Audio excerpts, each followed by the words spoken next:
তো আজ আমি একটা ক্যান্ডি কুড়িয়ে পেলাম, আর এটা খাওয়া মাত্রই আমার শরীরের ভিতরে অনেক শক্তি চলে এলো। এরপর আমার শক্তি চেক করার জন্য বাইরে এসে দেয়ালে একটা ঘুষি মারলাম, আর অমনি দেয়ালটা ফুটো হয়ে গেল। আরে বাহ, আমার ভিতরে তো অনেক শক্তি চলে এসেছে। তারপর ইয়াসিনকে বললাম, আয় আমরা দুজন পাঞ্জা খেলি, যে জিতবে সেই টাকা নিবে। হ্যাঁ ঠিক আছে, আমি এমনিতেও তোমাকে খুব সহজে হারিয়ে দেব। এরপর আমি ইয়াসিনকে খুব সহজে পাঞ্জা খেলায় হারিয়ে ওই 1000 টাকা জিতে নিলাম। ভাই তোর গায়ে এত শক্তি এলো কোথা থেকে? এত শক্তি তো আমার ছোটবেলা থেকেই ছিল। এরপর আমি বাসার বাইরে চলে গেলাম, আর এক আঙ্গুলের সাহায্যে কলা গাছটা আমি খুব সহজে ভেঙে ফেললাম। আর বিকেলে যখন আমি বাড়ি ফিরলাম, আমার অনেক ক্লান্ত লাগা শুরু করলো, যার জন্য আমি শুয়ে পড়লাম। আর এই ক্যান্ডিটার ইফেক্ট একদিনের জন্যই থাকে নাকি?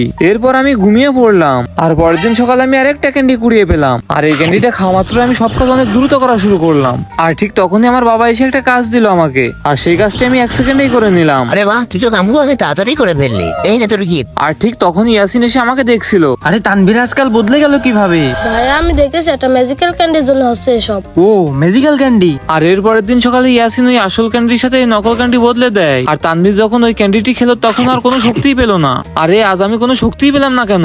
কারণ আজ আমি আসল ক্যান্ডির সাথে নকল ক্যান্ডি বদলে দিয়েছিলাম। কি, তার মানে ওই ম্যাজিক্যাল ক্যান্ডিটা তোর কাছে আছে? হ্যাঁ, এখন থেকে তুই আর কিছুই করতে পারবি না মিস্টার তানভীর। বন্ধুরা, তোমরা যদি এই ম্যাজিক্যাল ক্যান্ডিটা পেতে চাও, এখনই চ্যানেলটা সাবস্ক্রাইব করো।